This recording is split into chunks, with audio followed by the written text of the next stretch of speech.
କିଛି ଦିନ ପୂର୍ବରୁ ମା ଗୋଟେ ଗାଁକୁ ଯାଇଥିଲି ପ୍ରବଚନ କରିବାକୁ। ଆଉ ସେ ଗାଁରେ ମା 3 ଦିନ ପ୍ରବଚନ ଥିଲା। ଯୋଉ ଦିନ ଦ୍ୱିତୀୟ ଦିନ ସେଦିନ ମା ଗୋଟେ ବୟସ୍କ ବୁଢ଼ୀ ମାଟିଏ, ସେଇ ଘରର ମା, ସେ ମୁରବୀ, ଏବେ ମୁରବୀ ତ ଘରକୁ ଅଡୁଆ ହେଇଯାଇଛନ୍ତି ନା। ଆଉ ମା, ସେ ମା 75 ବର୍ଷର ବୁଢ଼ୀ ମା ବାଡ଼ି ଖଣ୍ଡେ ଧରି ଆସିଲା, କହିଲା ବାବା ଆପଣ ତ 2 ଦିନ ହେଲାଣି ଆମ ଘରେ ଅଛନ୍ତି। ମୁଁ କହିଲି ହଁ ମା, କାଲି ପଳେଇବି। ନା ଯିବା ପୂର୍ବରୁ ଝରକା ବାଟେ ବୁଢ଼ୀ ଦେଖେଇଲା, କହିଲା ଏଇ ଯୋଉ ଦୋମାହାଲା କୋଠାଟା ଟିକେ ସେ ଘରେ ପାଦ ପକେଇ ଦେଇ ଗଲେ ହନ୍ତାନି। ମୁଁ କହିଲି ମା, ସେ ଘର କାହାର ଆମେ ତ ଜାଣିନୁ, ଆଉ ଘର ଲୋକ ତ ନିମନ୍ତ୍ରଣ ଦେଇନାହାନ୍ତି, ସେ ଘରକୁ କାହିଁକି ଯିବା ମା? ବୁଢ଼ୀ କହିଲା ନାଇଁ ନାଇଁ, ସେ ଘର ହଉଛି ଆମର, ଏଇଟା ମୋ ସାନ ପୁଅର, ସେଇଟା ମୋ ବଡ଼ ପୁଅର। ଯା ଘରେ ପଡ଼ିନି ବୈଷ୍ଣବ ପାଦ, ଧିକ ତାର ଥାଇ ଯେତେ ସମ୍ପଦ। ଆଉ ଆପଣ ଟିକେ ସେ ଘରେ ପାଦ ପକେଇ ଦେଇ ଯିବେ। ମୁଁ କହିଲି ମା, ସେ ଘର ଲୋକ ନ ଆସିଲେ କଣ ଭଲ ଲାଗିବ? ତୁ ବଡ଼ ପୁଅ ନ ଆସି ନ କହିଲେ ଆମେ କାହିଁକି ଯିବା? ସେ ମା କହିଲା ନାଇଁ ନାଇଁ, ମୁଁ ପରା କାଲି ସେଇଠି ଥିବି ବାବା, କିଛି ଅସୁବିଧା ନାହିଁ। ମୁଁ କହିଲି ତୁ କାଲି ସେଇଠି ଥିବୁ ମାନେ? ବୁଢ଼ୀ ଆଖିରୁ ଠକ୍ ଠକ୍ କି ଲୁହ ଗଡ଼ି ପଡ଼ିଲା। ହେଲେ ଲୁହଟାକୁ କଣ ଯେତେ ଲୁଚେଇବ, ଲୁହ କେବେ ଲୁଚେଇ ହୁଏ? କବି ବସିଛନ୍ତି, କବିତା ନ କହିଲେ ଭଲ ଲାଗିବନି। ପିଲାବେଳର କବିତା ମୋର ମନେ ପଡ଼ିଯାଏ। ଯଦି ମୋ ଲୁହରେ ରଙ୍ଗ ଥାନ୍ତା, ମୋ ତକିଆ ବିଞ୍ଛଣାରୁ ଜାଣି ହୁଅନ୍ତା ମୋ ଦୁଃଖର ଗଭୀରତା କେତେ। ସକାଳୁ ଉଠି କେହି ଜଣେ ମୋ ତକିଆକୁ ଦେଖି ଜାଣି ପାରନ୍ତା ମୁଁ ରାତି ସାରା କାନ୍ଦୁଅଛି କେତେ, ରାତି ସାରା କାନ୍ଦୁଅଛି କେତେ। ହରି ହରି ବୋଧହୁଏ ଭଗବାନ ଏଇଥିପାଇଁ ଲୁହରେ ରଙ୍ଗ ଦେଇନାହାନ୍ତି, କାହିଁକି ନା ଆମେ ପିନ୍ଧିଥିବା ଲୁଗାର ପଡ଼ତକୁ ଯଦି କିଏ ଦେଖି ଦିଅନ୍ତା, କାଳେ କେହି ପଚାରନ୍ତା ଏ ମା କାହିଁକି କାନ୍ଦୁଥିଲୁ, ତୋ ପଣତରେ ଏତେ ରଙ୍ଗ ଲାଗିଛି। କାନ୍ଧରେ ପକେଇଥିବା ଗାମୁଛାଟା ହୁଏତ ଆମ ଦୁଃଖର ଲୁହରେ ରଙ୍ଗୀନ ହେଇଯାଆନ୍ତା। ସେଥିପାଇଁ ଭଗବାନ ଆମର ଦୁଃଖକୁ କାହାକୁ ଜଣେଇବା ନାହିଁ। ବୋଧହୁଏ ସେଇଥିପାଇଁ ଆମ ଦୁଃଖ କେହି ନ ଜାଣି ପାରନ୍ତୁ, ଆମ ଲୁହରେ ରଙ୍ଗ ଦେଇନାହାନ୍ତି। ଲୁହଟା ଯେତେବେଳେ ଆଖିରୁ ବାହାରେ ଆଉ ତଳେ ପଡ଼ିଯାଏ, ଅନେକ ଲୋକ ତାକୁ ପାଣି ବୋଲି ଭାବନ୍ତି, ହେଲେ ହୃଦୟକୁ କଷ୍ଟ କେତେ ହେଲେ ଆଖିରୁ ଲୁହ ଆସେ, ଏ କେବଳ ଅନୁଭବୀ ହିଁ ଜାଣିଛି ମା।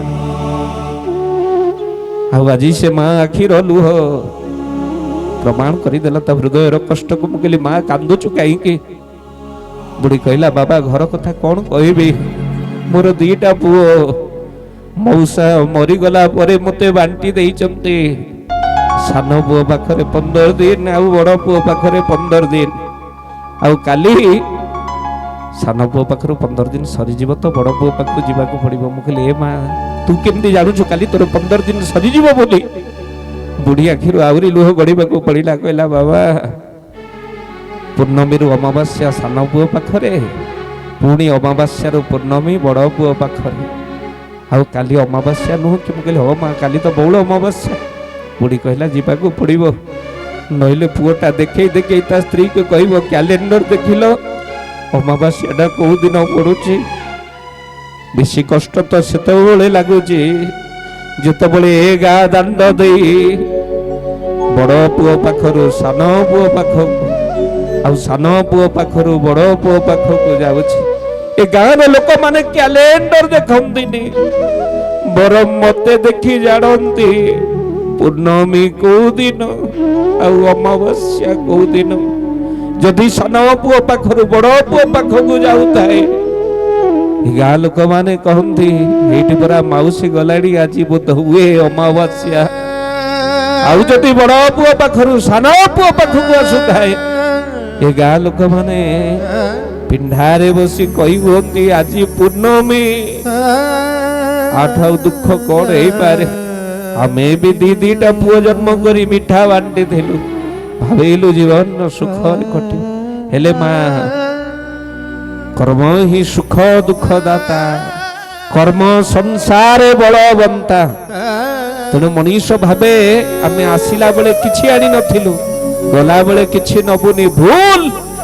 ଶାସ୍ତ୍ର କହିଲେ ଆସିଲା ବେଳେ କର୍ମ ଫଳ, ଆଉ ଗଲା ବେଳରେ ଧର୍ମ ବଳ। ଯେତିକି ମୋର ମା ମାନେ କଳାହାଣ୍ଡି ମାଟିରେ ବସିଛନ୍ତି ମା, ଯେତିକି ମୋର ବାବା ମାନେ ଏଠି ବସି ହରି କଥା ଶୁଣୁଛନ୍ତି ବାସ୍ ସେତିକି ତ ପୁଣ୍ୟ ଆମେ ନେଇକି ଯିବା। ଧର୍ମ କଥାରେ ବସିଲେ ଧର୍ମ ହୁଏ, ଧର୍ମ କାର୍ଯ୍ୟରେ ସହଯୋଗ କଲେ ମା ଧର୍ମ ହୁଏ। ଟିକେ ତ ଧର୍ମ ବଳ ଆମ ସହିତ ଯାଉ ଏ ବିଚାର କରି ଆପଣ ମାନେ ବସିଛନ୍ତି ମା। ତେଣୁ ଜୀବନ ଭିତରେ ମହାପୁରୁଷ କହିଲେ କେବେ ବାପା ଆଖିରେ ଲୁହ ଦେବେନି, କେବେ ମା ଆଖିରେ ଲୁହ ଦେବେନି। ମା ହଉଛି ସେଇ ଯେ 10 ମାସ ପିଲାର ବୋଝକୁ ଗର୍ଭରେ ଧରେ, ଏ ଦୁନିଆ ତାକୁ ମା ବୋଲି କହେ। ହେଲେ ବାପା ବି କମ ନୁହନ୍ତି। ସାରା ଜୀବନ ଯେ ମା ଛୁଆର ବୋଝକୁ ମା ମୁଣ୍ଡରେ ଧରନ୍ତି, ଏ ଦୁନିଆ ତାକୁ ବାପା ବୋଲି କହନ୍ତି। ଖାଲି ସେତିକି ନୁହେଁ, ଯଦି ମା କେହି ଜାଣିକି ଆନନ୍ଦିତ ହେବେ ମା,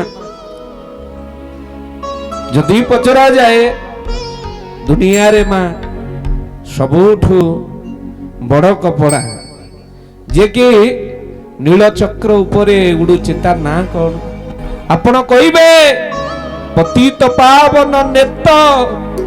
ଯଦି କେହି ପଚାରେ ତାଠୁ ବଡ଼ କିଏ, ଆପଣ କହିବେ ମୋ ମାର ପଣତ। ଯଦି କେହି ପଚାରେ ଦୁନିଆର ସବୁଠୁ ବଡ଼ ଠାକୁର କିଏ, ଆପଣ କହିବେ ଜଗନ୍ନାଥ। ଯଦି କେହି ପଚାରେ ତାଠୁ ବଡ଼ କିଏ, ଆପଣ କହିବେ ମୋ ବାପା। ପ୍ରଭୁଙ୍କ ଦରବାର ଭିତରେ ଆପଣ ମାନେ ବିଚାର କରିବେ, ମୋ ମା ମାନେ ବାପା ମାଠୁ ବଡ଼ ଦେବତା ସଂସାର ଭିତରେ କିଏ ଅଛି?